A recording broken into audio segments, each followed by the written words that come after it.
Bismillahirrahmanirrahim. Today's topic is data remnants.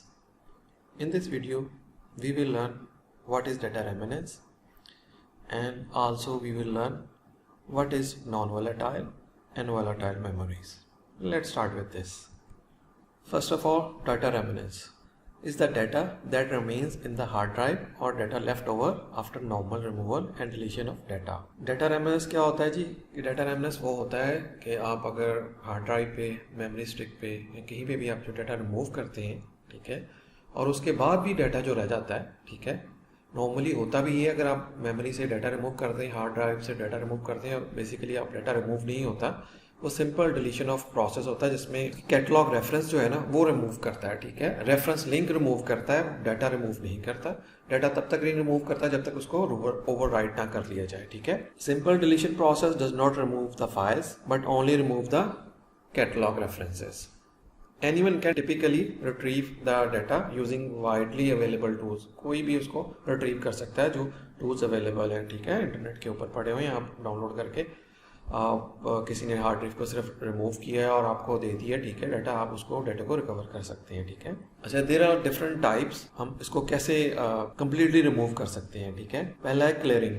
Clearing में क्या होता है जी, या तो आप ओवरराइटिंग करते हैं या वेपिंग करते हैं, कंप्लीटली उसको साफ करते हैं, ठीक है। Process of preparing media for reuse with insurance that clear data cannot be retrieved using traditional recovery means. यानी कि हम इसमें ये इंश्योर करते हैं कि जो हम लोग डिलीट कर दिया डाटा वो फिर किसी भी तरह वो रिकवर ना हो सके, ठीक है। सेकेंड वन जी पर्जिंग। पर्जिंग में more intense form of clearing, repeats the clearing process multiple time, यानी कि आप उसको मल्टीपल टाइम उसको क्लियर करते हैं। टाइम कैसे क्लियर करते हैं, यानी कि उस पर राइट किया जाता है फिर डिलीट किया जाता है डिफरेंट किस्म का, ठीक है, डाटा।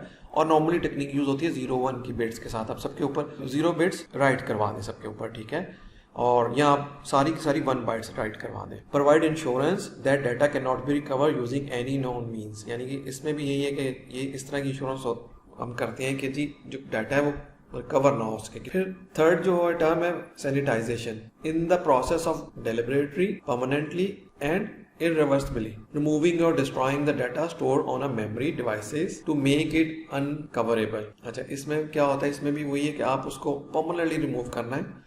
उसके 3 ही तरीके हैं जी, या तो आप उसको फिजिकल डिस्ट्रक्शन कर दें, यानी कि फिजिकली उसको हार्ड ड्राइव को तोड़ दें, ठीक है, या फिर क्रिप्टोग्राफिक एरेश्योर एंड डाटा एरेश्योर करते हैं, ठीक है। मींस कि आप उसको बेसिकली डाटा को इनक्रिप्ट करके उसके ऊपर लिखा जाता है, ठीक है, और दूसरा तरीका होता है कि डाटा को परमानेंटली आप उसी तरह 0-1 की बिट के साथ उसको डिलीट कर सकते हैं, ठीक है। ओके, नेक्स्ट हम लोग देखेंगे कि नॉन वोलेटाइल और वोलेटाइल मेमोरीज कौन सी होती है। सबसे पहले ROM, read only memory is non-volatile memory, retains memory after power loss, most commonly used in the BIOS। बिल्कुल BIOS के अंदर यूज़ होती है, ठीक है, आपके कंप्यूटर के अंदर यूज़ हो रही होती है, और अगर पावर चली भी जाए तो जो इसके अंदर डाटा है वो सेव ही रहता है, ठीक है। उसके बाद आ जाता है जी PROM, programmable read only memory, can only be written once, normally at the factory. बिल्कुल एक दफ़ा ही लिखा जाता है इसके ऊपर, जो भी, ठीक है, जो फैक्ट्री से जब निकलती है तभी इसके ऊपर जो इंस्ट्रक्शन दे दी जाती है वही इस पर परमानेंट रहती है। और रोम क्यों यूज़ होती है ये थोड़ा सा मैं बता दूं कि जब भी कोई भी डिवाइस आपका पीसी, लैपटॉप, मोबाइल, जब भी वो बूट करता है तो सबसे पहले वो जो इसके अंदर रोम के अंदर इंस्ट्रक्शन लिखी होती है उनको फॉलो करता है, ठीक है, और वहीं पे डिफाइन होता है कौन कौन सी फाइल उसने पहले रीड करनी है, ठीक है। उसके बाद आ जाता है EEPROM, erasable programmable read only memory, can be erase flashed and written many time by shining an ultraviolet flash light और small window on the chip normally covered by foil. इसके ऊपर हम लोग फ्लैश के थ्रू इसको right कर सकते हैं, रीराइट भी कर सकते हैं, ठीक है।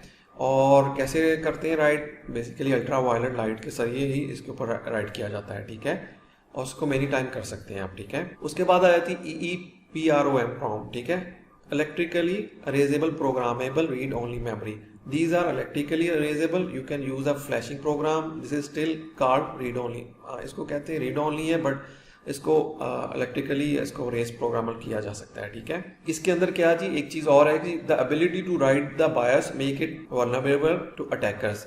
बिल्कुल, अगर आप EEPROM है, EEPROM है, अगर ये यूज हो रही हैं तो ये वल्नरेबिलिटीज में आती है, ठीक है। अटैकर इसके ऊपर कुछ चीज भी राइट करके आपके कंप्यूटर के ऊपर एक्सेस कर सकता है, ठीक है। फिर एक चीज़ आ जाती है PLD, programmable logic devices are programmable after they leave the factory, यानी कि ये वही डिवाइसेस हैं जैसे जिसमें EEPROM आ गया, EEPROM आ गया और फ्लैश मेमोरी आ गई। फ्लैश मेमोरी जैसे आपकी मेमोरी स्टिक आ जाती है।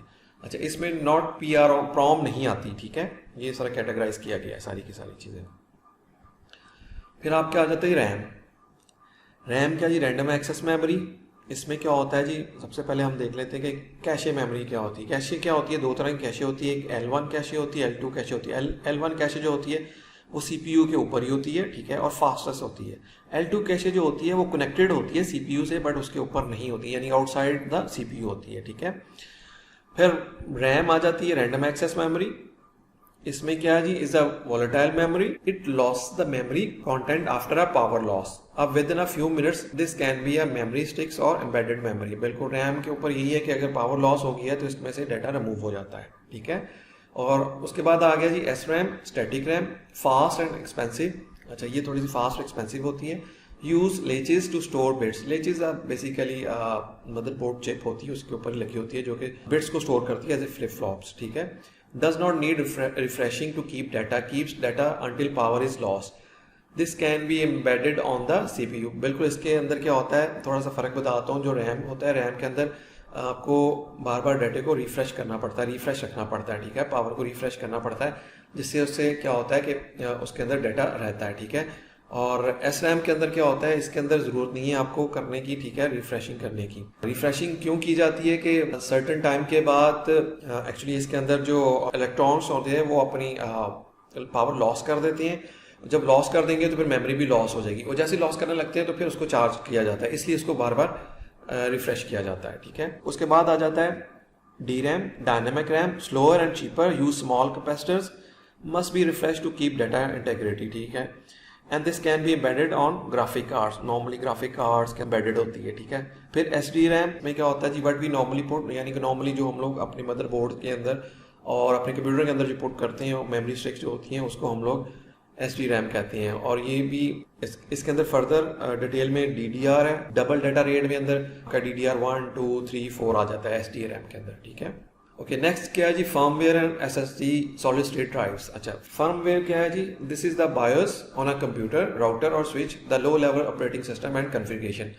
बायोस होता है, मैं आपको पहले बताया कि इसके अंदर ही बेसिक इंफॉर्मेशन होती है, इंस्ट्रक्शन होती है। जब भी PC हो, राउटर हो, स्विच हो, जो एम्बेडेड होती है चिप, उसी के अंदर ये चीज़ इंस्ट्रक्शन होती है, जिसको वो सबसे पहले जब आपका PC, laptop, router, switch boot होता है तो इससे इंस्ट्रक्शन लेता है एंड देन आगे वो काम करता है, ठीक है। The firmware is store on a embedded, बिल्कुल एम्बेडेड डिवाइस स्टोर हुआ होता है। अच्छा, PROM, EPROM, EEPROM हमारा कॉमन फर्मवेयर चिप्स, ये कैटेगरी इसके अंदर आती है। ये कॉमन फर्मवेयर चिप्स होती हैं सारी की सारी, ठीक है। ये हम लोग पहले डिस्कस कर चुके हैं। फिर फ्लैश मेमोरी है, स्मॉल पोर्टेबल, यानी USB स्टिक्स को हम फ्लैश मेमोरी कहते हैं, ठीक है। और ये जो टाइप है ये EEPROM की है, यानी कि उसको रेजेबल करके इसको दोबारा से हम लोग राइट कर सकते हैं, ठीक है। ओके, नेक्स्ट जो है वो SSD ड्राइव्स है, आर कम्बिनेशन ऑफ EEPROM और DROM। अच्छा, ये कम्बिनेशन होता है इन दोनों का, ठीक है। और ये फास्ट होती है नॉर्मल ड्राइव, हार्ड ड्राइव से, ठीक है। HDD से ज़्यादा फास्ट होती है, ठीक है। अच्छा, इसके ऊपर अगर आपने डाटा को रिमूव करना है तो उसका एक तरीका है, या तो आप कमांड दें, ठीक है। कमांड है ATA सिक्योर अरेज, ठीक है। ये कमांड देते हैं, इससे क्या करता है कि इसके ऊपर जितने भी इसके सेल्स होते हैं, ठीक है, वो वाइप आउट कर देते हैं, ठीक है। जब वाइप आउट कर देते हैं तो कंप्लीट मेमोरी जो है वाइप आउट हो जाती है, और यानी कि आपकी हार्ड ड्राइव रीसेट हो जाती है, फैक्ट्री डिफॉल्ट पे चले जाती है, ठीक है। और इसके अंदर कोई डाटा नहीं रहता, ठीक है। और दूसरा तरीका है कि आप इसकी डिस्ट्रक्शन कर दें, ठीक है, इसको तोड़ दें इस ड्राइव्स को, ठीक है। अगर आपने डाटे को आप समझते हैं इसके ऊपर आपका कोई इंपॉर्टेंट डाटा है और ये लीकेज ना हो जाए और इसको आप यूज़ नहीं करना चाहते तो इसको तोड़ दें। Thank you. I hope you learn data remnants and volatile and non-volatile memories. If you like this video, kindly share with your friends and subscribe my channel. Thank you.